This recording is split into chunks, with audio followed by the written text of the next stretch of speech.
시청자 여러분 안녕하십니까? 뉴스7 신유만입니다. 이재명 대통령이 오늘 SNS에 부동산 정상화는 코스피 5,000포인트 달성보다 쉬운 일이라고 썼습니다. 표 계산 없이 비난을 감수하면 된다며 자신감을 드러내기도 했는데 정부가 실제로 보유세와 거래세 등 부동산 세금 개편을 논의하고 있기 때문에 더 눈길이 갑니다. 국민의힘은 불과 한 달 전엔 대책이 없다더니 돌연 태도를 바꿨다면서 호텔 경제학에 이은 호통 경제학이라고 비판했습니다. 오늘 첫 소식 이태형 기자가 보도합니다. 이재명 대통령이 오늘 아침 자신의 SNS에 비정상의 정상화, 부동산 투기는 실패할 것 같나요라는 제목으로 올린 글입니다. 경기지사 시절 시행한 계곡 정비와 최근 코스피 5,000 달성을 언급하며 망국적 부동산 정상화는 5,000피 달성이나 계곡 정비보다 훨씬 쉽고 더 중요한 일이라고 밝혔습니다. 이 대통령은 특히 표 계산 없이 국민을 믿고 비난 감수만 하면 될 일이라며 이번이 마지막 기회임을 곧 알게 될 것이라고 했는데 투기 세력 등을 향해 강한 경고를 던진 것으로 해석됩니다. 이 대통령은 또 종묘 앞은 되고 태릉 옆은 왜 안 되느냐는 글도 올리며 공급 확대 의지를 나타냈는데 종묘와 고층 빌딩 개발은 추진하면서 태릉 옆 주택 공급은 반대하는 야권 목소리를 지적한 것으로 풀이됩니다.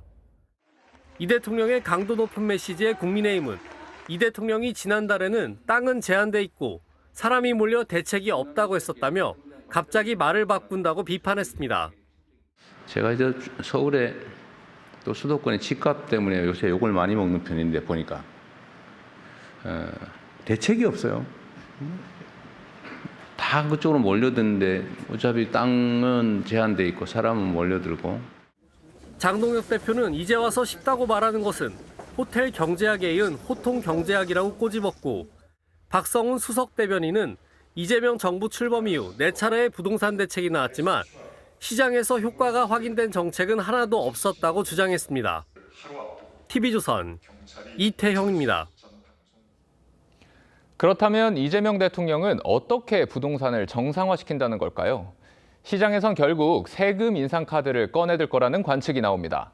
하지만 당장 유의미한 물량을 공급하기 어려운 상황에서 세금이나 규제 위주의 강경책만 썼다간 문재인 정부의 부동산 악몽이 되풀이될 수 있다는 우려가 나옵니다. 이어서 윤서아 기자의 보도입니다. 이재명 대통령은 SNS에 표 계산 없이 비난을 감수하면 망국적 부동산을 정상화할 수 있다고 자신감을 나타냈습니다. 인기 없는 세금 정책을 동원해서라도 집값을 잡겠다는 뜻으로 풀이됩니다. 이 대통령은 대선 기간 내내 세금으로 집값 잡는 일은 없을 거라고 공언했습니다. 수요 과다로 집값이 오르면 세금으로 수요를 억압해서 가격 관리를 하는 게 아니라 공급을 늘려서 적정한 가격을 유지하도록 하겠습니다.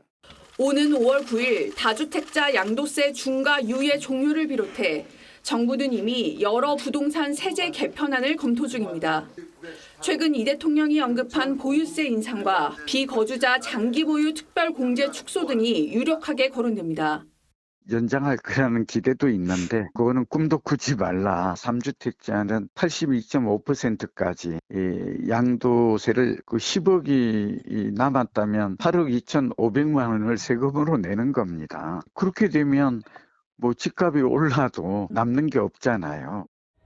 하지만 세금과 규제 위주 정책은 과거 문재인 정부 때처럼 오히려 집값 폭등으로 이어질 수 있다는 우려가 나옵니다. 부동산 시장은 공급량으로 조절할 수가 있고요. 규제로 시장을 안정화시키면 왜 역대 정부가 그걸 못했겠어요?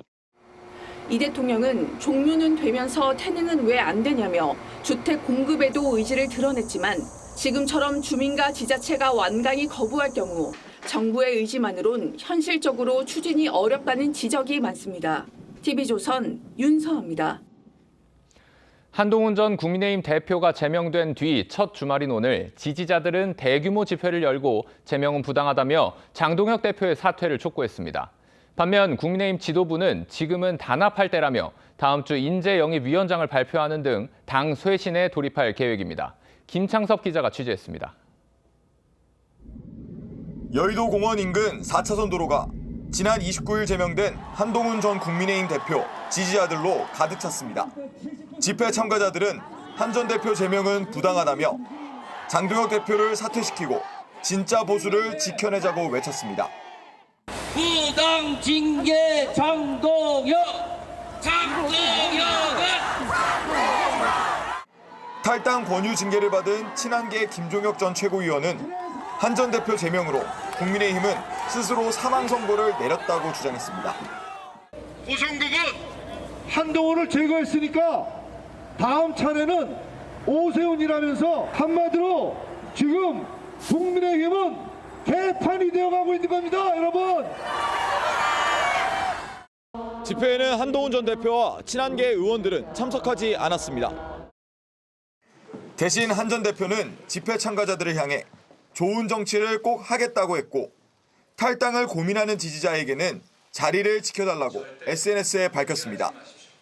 당내 갈등이 고조되는 가운데 당 지도부는 장 대표 사퇴 요구 등을 일축하며 공천관리위원회 발족 등 지방선거 준비에 본격 돌입해 당 쇄신에 나설 계획입니다. 지금은 당이 단합할 때라고 생각을 합니다. 당의 시계는 미래를 향해서 움직여야 된다고 생각합니다.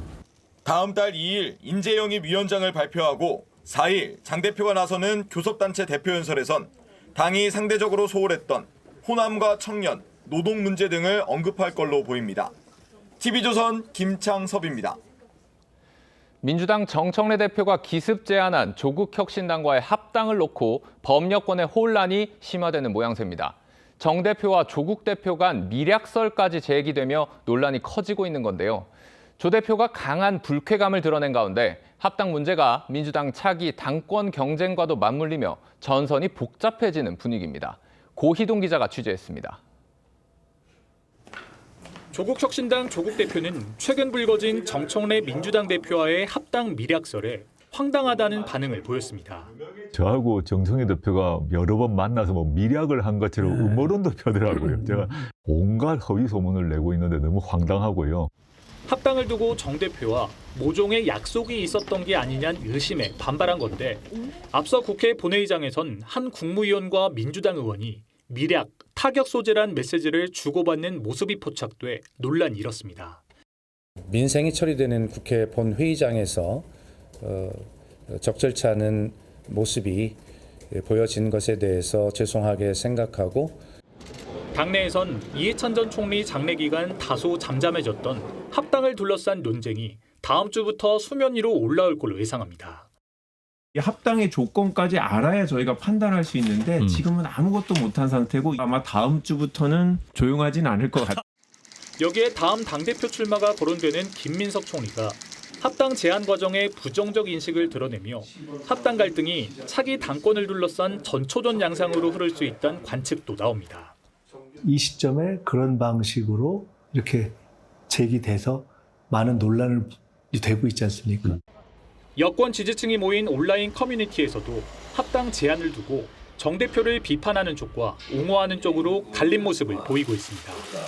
TV조선 고희동입니다. 지난 25일 별세한 이해찬 전 국무총리의 연결식이 오늘 국회에서 엄수됐습니다.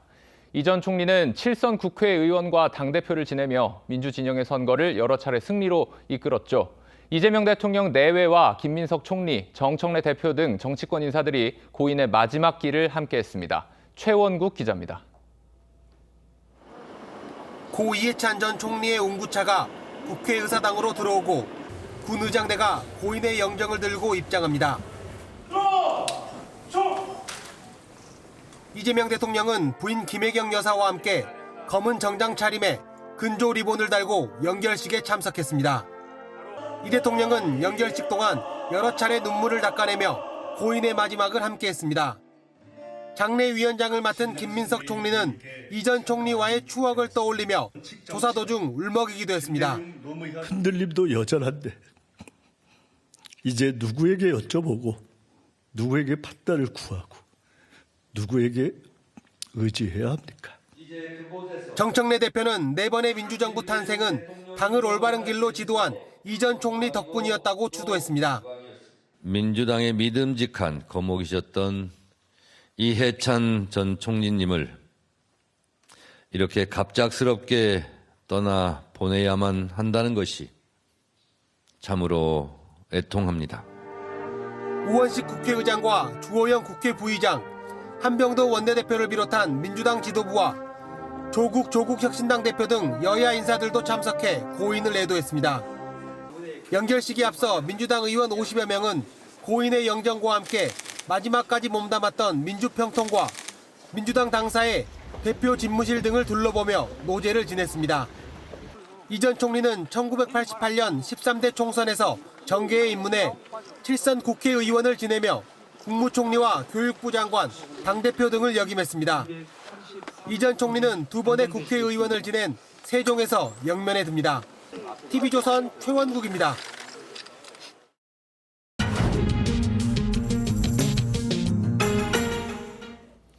정치권 뒷이야기를 현장 기자들에게 들어보는 뉴스 더 시간입니다. 오늘은 정치부 정민진 기자 나왔습니다. 정 기자, 앞서도 전해드렸지만 이재명 대통령이 부동산 관련 글들을 SNS에 여러 개 올렸어요. 네, 맞습니다. 발언들이 한층 더 강경해지는 모습입니다. 네. 이재명 대통령은 망국적 부동산 정상화가 불가능할 것 같냐면서 성남시절 시장 시행한 계곡 정비와 최근 주식시장 5,000피 개막을 언급했습니다. 현재 부동산 문제를 어떻게 바라보고 있는지를 추론할 수 있는 대목인데요.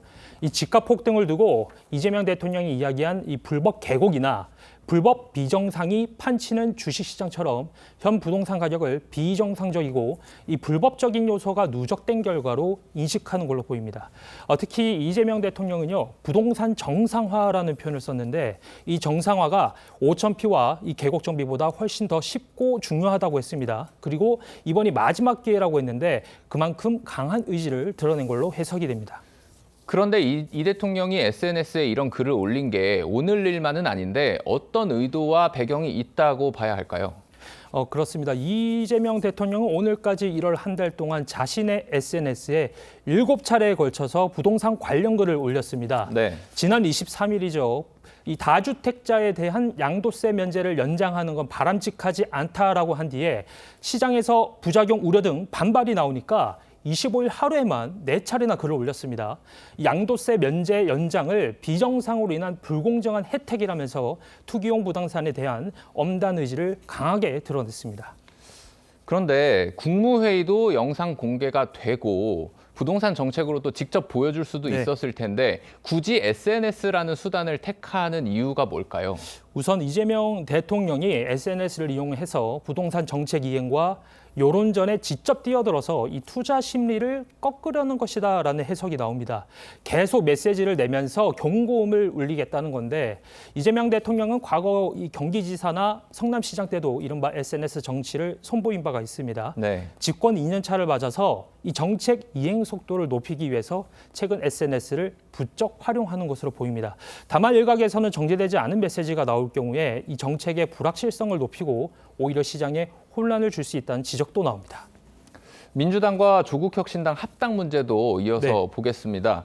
이해찬 전 총리 조문 정국으로 좀 이슈가 이렇게 눌려 있었는데요. 이제 본격적으로 좀 내홍이 커질 것 같아요. 네, 맞습니다. 이 민주당 강득구 최고위원이죠. 어제 조문 정국인 만큼 정치적 메시지를 최대한 자제해 왔다면서도 조국 대표의 공동대표론에 공개적으로 유감을 표했습니다. 애도 기간임에도 조국 혁신당에서 합당식 조국 대표가 공동대표를 맡아야 한다는 말이 나오는 걸 두고 시기와 내용 모두 문제 삼은 겁니다. 강 최고위원은 앞서도 정청래 대표가 당내 의견 수렴 없이 합당 제안을 했다면서 절차를 문제 삼은 바 있습니다. 강득구 최고위원은 김민석 총리하고 꽤 가까운 사이인 걸로 알려져 있죠? 그렇습니다. 특히 김 총리는요. 오는 8월 치러지는 당대표 선거에 출마할 가능성이 거론이 됩니다.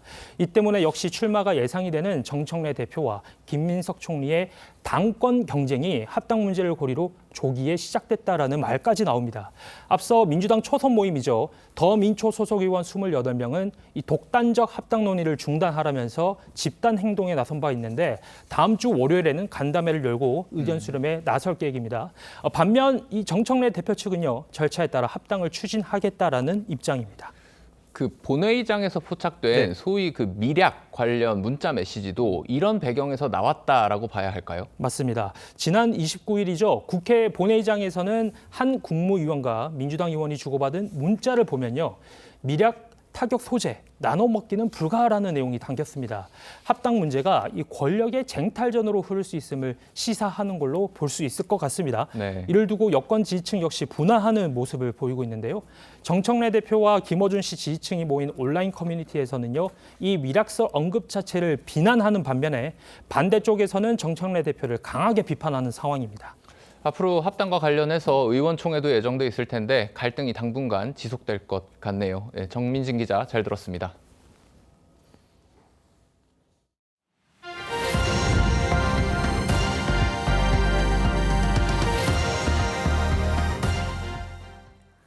네, 쿠팡의 대규모 개인정보 유출 사태 수사, 별다른 진척을 보이지 못하고 있는 모습입니다.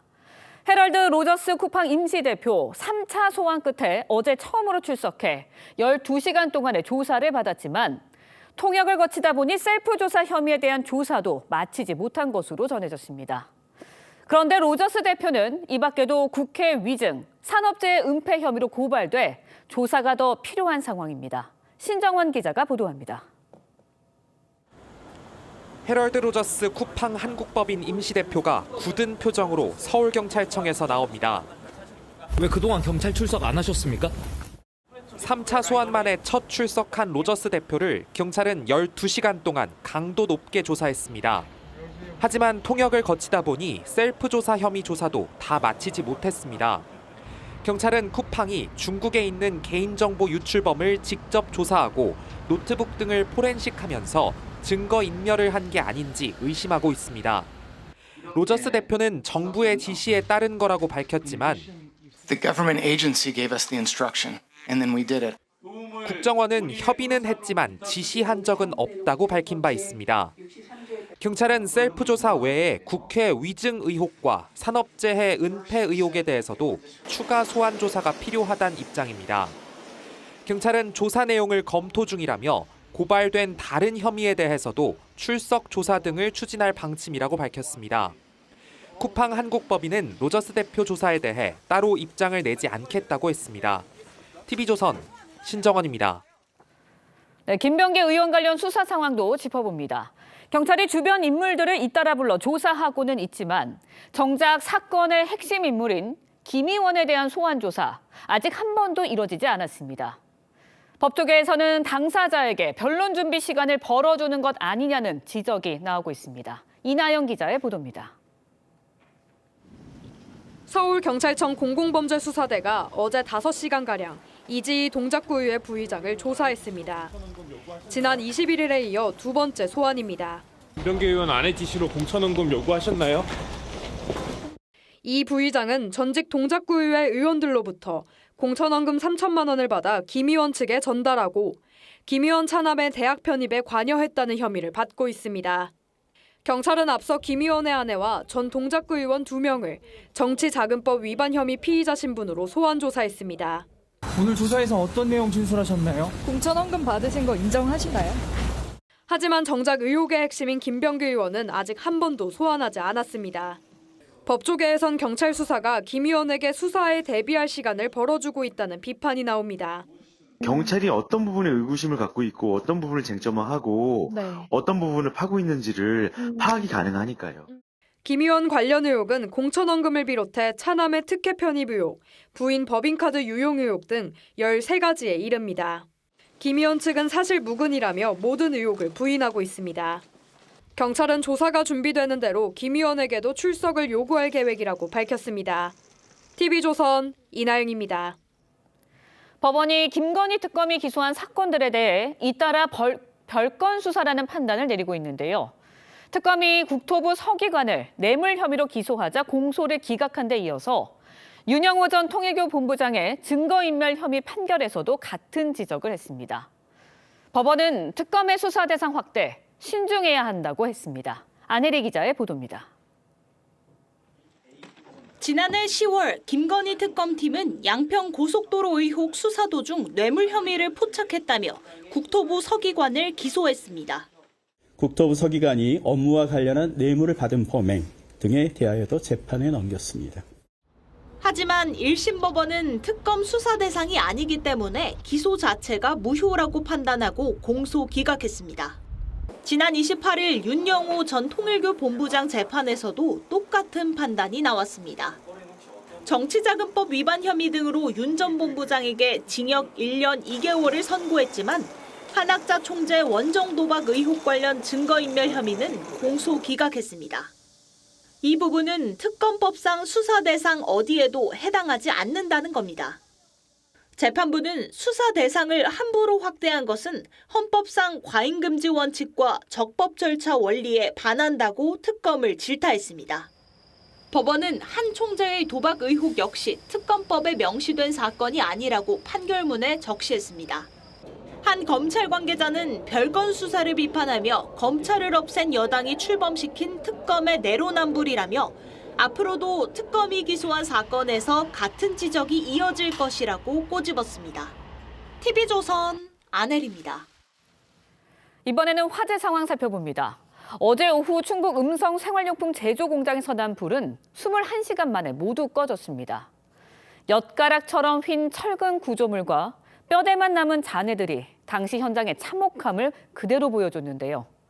공장 내부에서는 시진 한 구가 발견됐는데 처음으로 무비인 소방 로봇이 실종자 수색 작업에 투입됐습니다. 이승훈 기자의 보도입니다.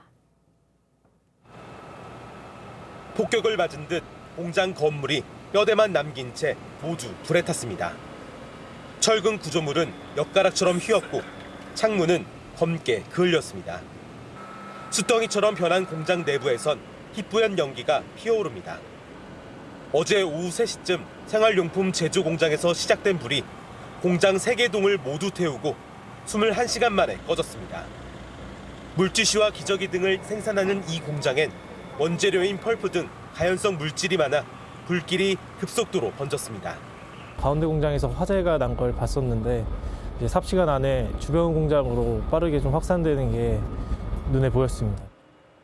불에 탄 공장 건물 2층 계단에선 한 명이 숨진 채 발견됐습니다.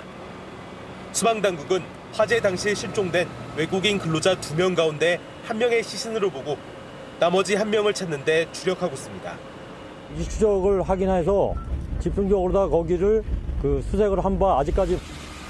이번 화재 현장엔 고열과 유독가스를 견디는 무인 소방 로봇이 처음 투입돼 화재 진압과 실종자 수색 작업을 벌였습니다. 무인 소방 로봇 2대를 투입해서 화재 진압을 했는데 나름 저희가 못 들어가는 부분에 대해서 진입하는 부분도 있었고. 소방당국은 실종자 수색을 마치는 대로 국립과학 수사연구원 등과 합동 감식을 벌여 정확한 화재 원인을 조사할 방침입니다. TV조선 이승훈입니다. 네, 인천에서는 음주운전 차량이 신호대기 중이던 차들을 잇따라 추돌했습니다. 어린이 2명을 포함해 6명이 부상을 입었는데 부산 기장에서는 자동차가 바다에 빠져 운전자가 숨졌습니다. 사건 사고 소식 하동원 기자가 정리했습니다. 승용차 앞부분이 형체를 알아볼 수 없을 정도로 찌그러졌습니다. 차량 운전석과 조수석 에어백은 모두 터졌습니다. 도로 위엔 차량 파편이 널브러져 있습니다. 사고가 난 건 어젯밤 11시 25분쯤입니다. 40대 남성이 몰던 승용차가 신호 대기 중이던 화물차와 승합차를 잇따라 들이받았습니다. 이 사고로 승합차에 타고 있던 어린이 2명을 비롯해 6명이 다쳤습니다. 전망주 시점만이죠. 신호대기 중인 차량 추돌한 사고로 확인이 됩니다. 경찰 조사 결과 사고를 낸 운전자의 혈중 알코올 농도는 면허 정지 수준이었습니다. 잠수복 차림의 구조대원들이 헤엄치며 바다에 빠진 차량으로 다가갑니다. 운전자 구조를 위해 수차례 잠수를 반복하고 사고 차량은 크레인에 매달린 채 건져 올려집니다. 오늘 오전 9시쯤 부산 기장군 이동항에서 차량 한 대가 바다에 빠졌습니다. 우리 손님이 빠졌다고 해서 나가보니까 차가 빠졌더라고. 운전자는 20분 만에 구조돼 병원으로 옮겨졌지만 끝내 숨졌습니다. 바다에서 건져 올린 차량입니다. 사고 충격에 앞부분이 부서졌고 창문도 파손됐습니다. 해경은 차량 블랙박스와 인근 CCTV를 통해 정확한 사고 원인을 조사하고 있습니다. TV조선 하동훈입니다. 한동안 잠잠했던 의정 갈등, 새해 들어 다시 불붙고 있습니다. 정부가 증원 규모를 구체화하면서 의사단체가 반발하고 나선 건데 설 연휴 전 최종 증원 규모를 확정하겠다는 정부 방침에 오늘 의료계가 전국 의사대표자 대회를 열고 장외투쟁을 포함한 단체 행동을 예고했습니다. 한지은 기자의 보도입니다. 의대 교수와 개원이, 전공의의 의대생까지 의료계 대표자들이 한자리에 모였습니다. 정부의 의대 증원 확정을 앞두고 대응책을 논의하기 위해서입니다. 합리적인 의대 증원 정책이 마련되고 올바른 의학 교육 시스템을 지켜내겠다는 비장한 각오로 이 자리에 모였습니다. 지난 27일 열린 보건의료정책심의위원회 5차 회의에선 10년 뒤 최대 4,800명의 의사가 더 필요할 것으로 추산했습니다. 이 추계대로라면 향후 5년간 연간 800명 안팎씩 의대 증원을 늘릴 가능성이 높아졌습니다. 하지만 보건의료정책심의위조차 내부 의견이 첨예하게 갈리면서 최종 확정을 앞두고 막판 진통도 예상됩니다. 보건복지부는 의사 부족 규모 예측 외에 의학교육 여건도 반영해 설 연휴 전 최종 증원 규모를 확정짓겠다는 방침입니다. 마감 시한을 2주 남겨둔 셈인데 의사협회는 비전문적인 위원들이 단순히 다수결로 사안을 결정해선 안 된다며 반발했습니다. 의사협회는 다음 달 7일 서울 광화문에서 장외 집회를 예고한 상태여서 의대 증원 규모를 놓고 의정 갈등이 재점화될 가능성도 있습니다. TV조선 한지은입니다. 오는 3월 그룹 방탄소년단 BTS가 광화문 공연을 앞두고 있습니다. 기대가 큰 만큼 주변이 들썩이고 있는데 특수를 틈탄 바가지 요금도 덩달아 기승을 부리고 있습니다. 막을 방법은 없는 건지 전국부 구자영 기자와 함께 따져보도록 하겠습니다. 네, 구 기자, 이번 공연 무료라고 합니다. 먼저 얼마나 많은 인파가 모일 것으로 예상이 되나요? BTS가 오는 3월 20일 정규 5집 앨범을 들고 완전체로 컴백합니다. 멤버들의 군입대와 맞물려 7명 멤버 모두가 공식 무대에 서는 것 2022년 이후 3년 9개월 만인데요. 이들의 저녁 모습부터 보시겠습니다. 기다려주셔서 감사하다고 말씀드리고 싶고요. BTS의 RM으로서 멋있게 뛰어보도록 하겠습니다. 제 몸과 마음을 다시 만들었고 하루빨리 아미들에게 달려가고 싶습니다.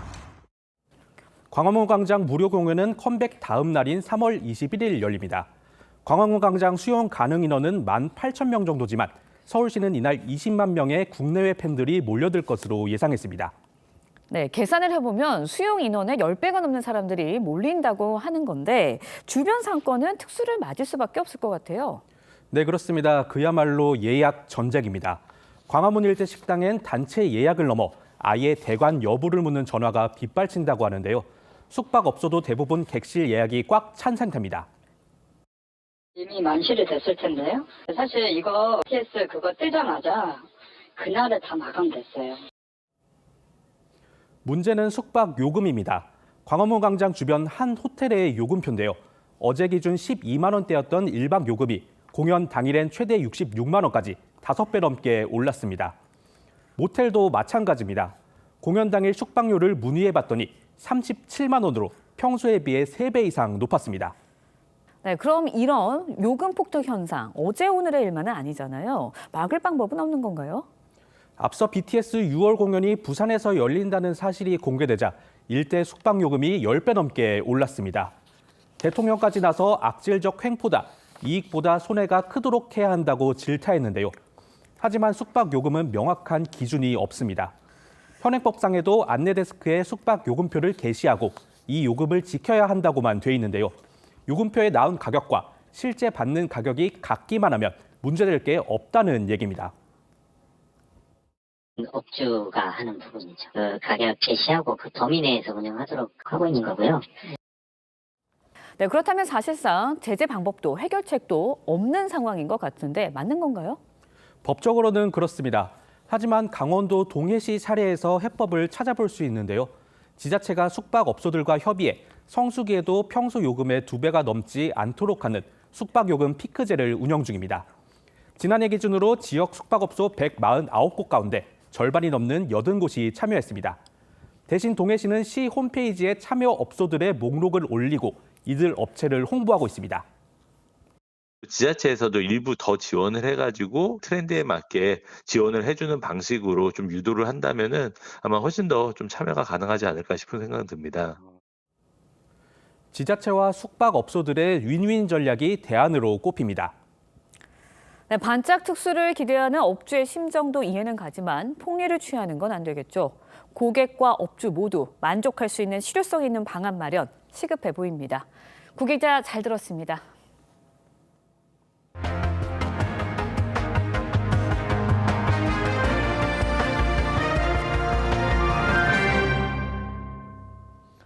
미국 트럼프 대통령이 종전에 15%로 합의했었던 관세를 25%로 최근 다시 올리겠다고 했죠. 이 문제를 조정하기 위해 급히 미국에 갔던 김정관 산업통상부 장관이 조금 전 귀국했습니다. 이틀간 논의를 이어갔지만 뚜렷한 결론을 내지 못하고 이번 방미 일정 마무리가 됐는데 미국은 이미 관세 인상을 위한 행정 절차에 착수했습니다. 조유진 기자입니다. 29일과 30일 미국 워싱턴에서 하워드 러트닉 미 상무장관을 만난 김정관 산업통상부 장관이 오후 6시쯤 인천공항을 통해 귀국했습니다. 서로 상호 간의 이해는 굉장히 깊어지고 어떤 불필요한 오해는 해소됐다고 생각을 합니다. 연이틀 관세 협의를 이어갔지만 최종 결론을 내진 못했습니다. 김 장관은 한미 간 관세 합의 내용을 차질 없이 이행하겠다는 우리 정부의 입장을 강조한 것으로 전해졌습니다. 또 한국이 대미 투자특별법을 비롯한 대미 투자 이행 의지가 분명하다고 설득에 나선 것으로 파악됐습니다. 김 장관은 앞으로 화상회의를 통해 미국 측과 관세 관련 협의를 이어갈 계획입니다. 미국을 방문한 여한구 통상교섭 본부장도 다음 달 초까지 머무르며 그리어 미국 무역대표부 대표 등을 만나 설득에 나섭니다. 미국도 한국과의 딜을 원하고 있고 또 그렇기 때문에 저희가 최선을 다해서 국익을 중심에 두고 노력을 하겠습니다. 하지만 합의 이행 전까지 관세 인하는 없다는 미국 측 입장이 확고해 관세 불확실성이 장기화될 수 있다는 우려가 나옵니다. 그 트럼프 대통령님의 메시지도 있지만은 관세 인상 조치는 이미 시작이 된 거고요. 그러니까 관보 개최를 준비하고 있는 것. 이런 가운데 트럼프 대통령은 관세 협상의 결과로 한국 기업들의 투자를 이끌어냈다며 자찬하는 기고문을 미국 언론에 냈습니다. TV조선 조유진입니다. 이런 가운데 트럼프 대통령은 미국 중앙은행인 연방준비제도 차기 의장에 케빈 워시 전 연준 이사를 지명했습니다. 워시가 다른 후보자들에 비해 트럼프 대통령에게 덜 휘둘릴 거라는 기대감에 달러 값은 오르고 폭주하던 금과 은값은 안정을 되찾았습니다. 백대우 특파원이 보도합니다. 트럼프 대통령이 글로벌 경제 시장에 막대한 영향을 미치는 미 연방준비제도 의장 후보에 케빈 워시 전 연준 이사를 지명했습니다. 워시 후보자는 화장품 기업 에스티로더 가문 상속자로 트럼프의 핵심 정치자금 후원자인 로널드 로더의 사위입니다. 최근 몇 달 사이 금리 인하를 공개 주장하며 트럼프와도 입장을 같이 해왔습니다. It's going to be somebody that is very respected, somebody that's known to everybody in the financial world, and I think it's going to be a very good choice. I hope so. I mean...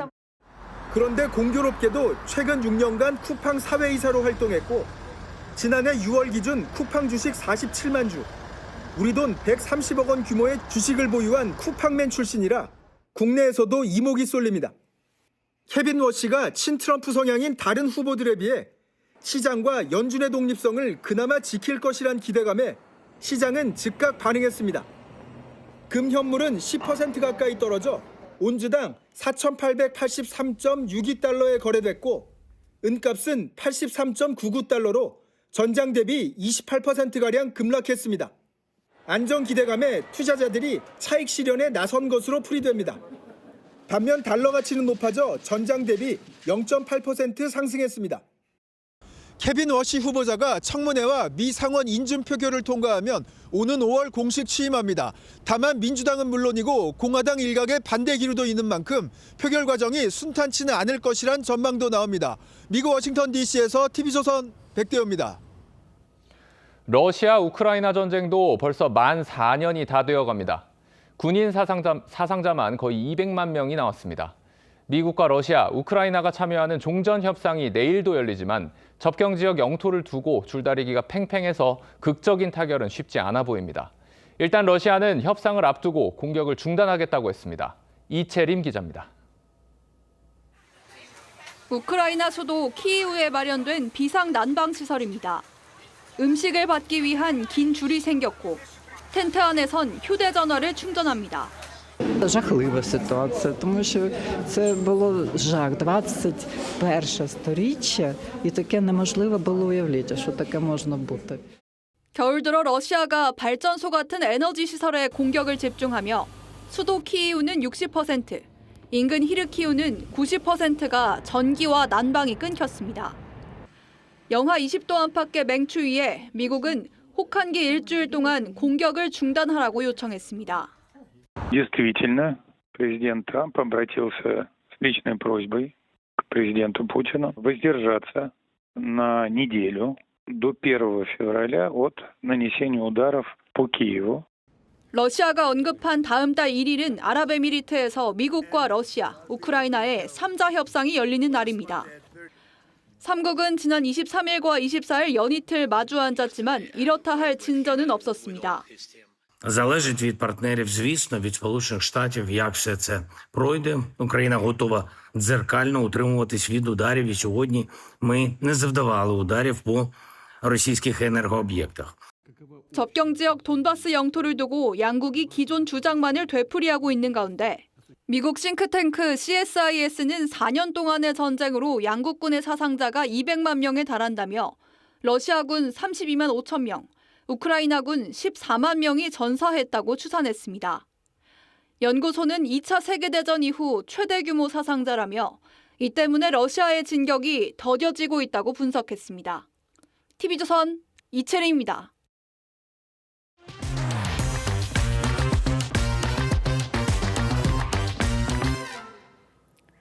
코스피 투자자들, 특히 반도체주 보유하신 분들에게 이번 주 신명나는 한 주였을 것 같은데요. 삼성전자와 SK하이닉스의 어닝 서프라이즈에 힘입어 코스피가 사상 최고가 행진을 이어갔습니다. 하지만 워낙 급등장이었다 보니 반도체주가 올해 고점을 찍고 내려올 수 있다는 불안감도 커지고 있습니다. 전망은 어떨까요? 돈이 보이는 경제에서 최수영 기자가 알아봤습니다. 5,200대란 전인 미답의 기록을 세운 코스피. 올 들어 20% 넘게 오르며 주요 20개국 가운데 가장 뛰어난 성적을 올렸습니다. 주식시장에 전례 없는 변동이죠. 뭐 이렇게 될 줄은 알긴 했는데 너무 빠르다. 예상보다 너무 빨라서 놀랍다는 생각도 합니다. 연이틀 기록적인 실적을 발표한 삼성전자와 SK하이닉스가 상승장의 주역이었습니다. 16만 전자, 90만 닉스가 된 두 기업의 시가총액은 최근 8개월 새 각각 2배, 4배 넘게 불어 우리 증시에서 차지하는 비중이 37%에 달합니다. 반도체 주가가 연일 고점 행진을 이어가는 만큼 일부에선 정점을 찍고 하락할 거란 피크아웃설도 제기됩니다. 다만 증권가에선 반도체주의 추가 상승 여력이 충분하다는 전망이 지배적입니다. AI 산업 성장과 맞물려 적어도 내년까진 세계적으로 반도체 공급이 수요를 못 따라갈 가능성이 크다는 겁니다. AI가 여러 가지로 응용 분야가 확대되고 있거든요. 메모리에서도 HBM과 고사양의 D램 등이 반드시 필요한 상황이라. SK하이닉스는 주가의 저평가 여부를 보여주는 지표인 퍼가 18.54배로 해외 경쟁사 대비 여전히 낮습니다. 증권가에선 삼성전자의 목표 주가를 최고 26만 원, SK하이닉스는 150만 원까지 높여 잡았습니다. 삼성전자와 하이닉스의 영업이익의 상승 속도가 주가의 상승 속도보다 더 가파를 정도입니다. 영업이익이 3배 이상 이제 올라가고 있다고 보습니다. 다만 단기 급등에 따른 피로감에 의한 조정 가능성과 미국의 관세 정책과 통화 정책 등 대외 변수도 있는 만큼 분산 분할 투자가 기본이라고 전문가들은 조언합니다. TV조선 최수영입니다. 우리 전통 간식인 떡. 최근 떡 소비가 국내뿐 아니라 해외에서도 눈에 띄게 늘고 있는데요. 여기에 두바이 쫀득 쿠키, 두쫑쿠 열풍으로 쫀득한 식감이 인기를 끌면서 떡의 인기가 한층 더 높아지고 있다고 합니다. 임유진 기자가 취재했습니다. 전통시장의 한 떡집. 형형색색의 떡이 진열대를 가득 메웠습니다. 영하권 추위에도 손님 발길이 끊이지 않습니다. 출장 같은 거 갈 적에도 떡 같은 거를 사가게 되더라고요. 해외에서 관심들이 많으니까 그런 거 선물해주면 되게 좋아하더라고요. 인근 떡집도 밀려드는 주문에 쉴 틈이 없습니다. 많이 젊어졌어요. 고객분들이 젊어지고 저희 외국인 손님이 많이 늘었어요. 쌀 소비는 해마다 줄고 있지만 지난해 떡류 제조업의 쌀 소비량은 1년 전보다 32% 급증했습니다. 해외에서도 한국 떡의 인기가 뜨겁습니다. 드라마의 단골로 등장하는 떡볶이는 물론 꿀떡을 우유에 말아먹는 꿀떡 시리얼 레시피가 SNS에서 유행하면서 떡 수출액은 4년 만에 50% 넘게 늘었습니다. 예전엔 낯설다고 외면받았던 떡의 쫄깃함을 젊은 층은 오히려 신선하고 재밌게 받아들입니다. Press buy. Wow. I'll say this good right? The sesame taste is a lot stronger compared to Singapore. 최근 두쫀쿠가 선풍적 인기를 끌면서 비슷한 식감의 떡도 인기가 더 높아졌습니다. 두쫀쿠의 핵심 재료인 마시멜로우 대신 찹쌀떡을 넣은 가성비 제품까지 등장했습니다. 쫄깃한 식감 때문에 요즘에 떡에 대한 관심이 더 늘고 있는 것 같아요. 두촌쿠 때문에. 아무래도 유행을 많이 계속 타다 보니까 독일에서도 떡 파는 집이 따로 있어가지고 거기서 떡을 시켜 먹기도 해요. 2000년을 이어온 한국 떡의 쫄깃한 맛이 국경을 넘나들며 소비자들의 입맛을 사로잡고 있습니다. TV조선 임유진입니다.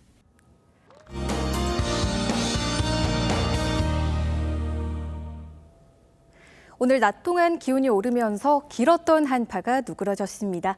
내일 서울의 한낮 기온 영상 2도로 겨울 나들이 즐기기 좋겠습니다. 한파는 한풀 꺾였지만 대기의 건조함은 더욱 심해지고 있습니다. 제주도를 제외한 전국 대부분 지역에 건조특보가 발효 중입니다. 2월의 시작과 함께 눈이 내리겠는데요. 내일 새벽부터 오전 사이 전북 서해안에 1에서 3cm, 충청과 호남, 제주 산지에 1cm 안팎의 눈이 내리겠습니다. 오늘 늦은 밤부터 수도권에는 눈이 날리는 곳이 있겠고요. 당분간 해안 지역은 바람도 강하게 불겠습니다.